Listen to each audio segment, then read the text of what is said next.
National council of education and training আয়োজিত intelligence of India বৃত্তি পরীক্ষা ব্যবস্থাপনায় Begampur art and culture society সহযোগিতায় all India NGO welfare association স্থান অ্যাঞ্জেলল্যান্ড স্কুল বেগমপুর হুগলি।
এগুলো আরও বেশি করে নেওয়ার দরকার, কারণ এটা ছাত্রদের কী হয়, একটা যে নতুন পরিবেশে গিয়ে কিভাবে নিজেকে মেলে ধরবে এবং তার পারস্পরিক মূল্যায়নটা ভালোভাবে বোঝে। কারণ একটা তাদের গণ্ডিটা সাধারণভাবে ছোট, নিজের ক্লাসের বাইরে খুব একটা সে পরীক্ষা দেওয়া বা এগুলোর মধ্যে ঢুকতে পারে না। এতে হচ্ছে কি, নানান জায়গার ভালো ছেলেমেয়েরা আসছে, তাদের মধ্যে যখন প্রতিযোগিতার ফলে সে তার জায়গাটা কোথায় তার ভুল ত্রুটি, কোথায় খামতি, এগুলো কিন্তু তার সহজে মূল্যায়ন করা সম্ভব হয়। এই জন্য এই ধরনের পরীক্ষার গুরুত্ব সবসময় থাকে। এবং এই আমাদের অ্যাকচুয়ালি রুরাল বেল্টে এরকম উদ্যোগগুলো খুব একটা নেই। আমরা নিজেরা কিছু অর্গানাইজ করি, কিন্তু তারপরে বলবো যে গ্রামে বাংলায় এই ধরনের উদ্যোগের খুব প্রয়োজন। কারণ আমাদের গ্রামাঞ্চলের ছেলেমেয়েদের মধ্যে ট্যালেন্টের অভাব নেই, কিন্তু তাদের ঠিকঠাকভাবে তৈরি করার সেই পরিবেশ দেওয়ার জায়গাটা কিন্তু খুব অভাব আছে। এই ঘাটতি পূরণ করার জন্য এরকম যে উদ্যোগগুলো, এগুলোকে অবশ্যই আমি সাধুবাদ জানাই এবং আমি মনে করি এরকম উদ্যোগ আরও হওয়া। ধন্যবাদ। কোন ক্লাস তোমার? তোমারও সব হয়ে গেছে? সব লিখেছো? পরীক্ষা খুব ভালো হয়েছে? বাহ।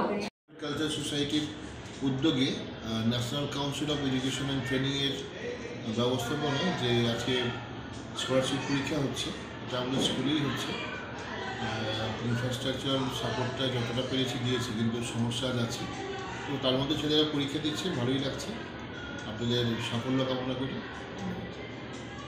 নাম কি? স্নিগ্ধা মাঝি। কোন ক্লাস? 7। Question common? ভালো হয়েছে? তাকিয়ে বল, গান নামিয়ে ফেললি কেন? লিখেছিস সব ঠিক তো? ভালো হয়েছে? বাহ। কোন ক্লাস? 10। কোয়েশ্চেন কেমন হয়েছে? কোয়েশ্চেন ঠিকই আছে।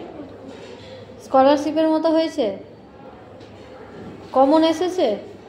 হ্যাঁ, দু একটা কমন এসেছে। দু একটা বলতে এসেছে কমন। 100টার মধ্যে অনেকগুলোই কমন এসেছে। বাহ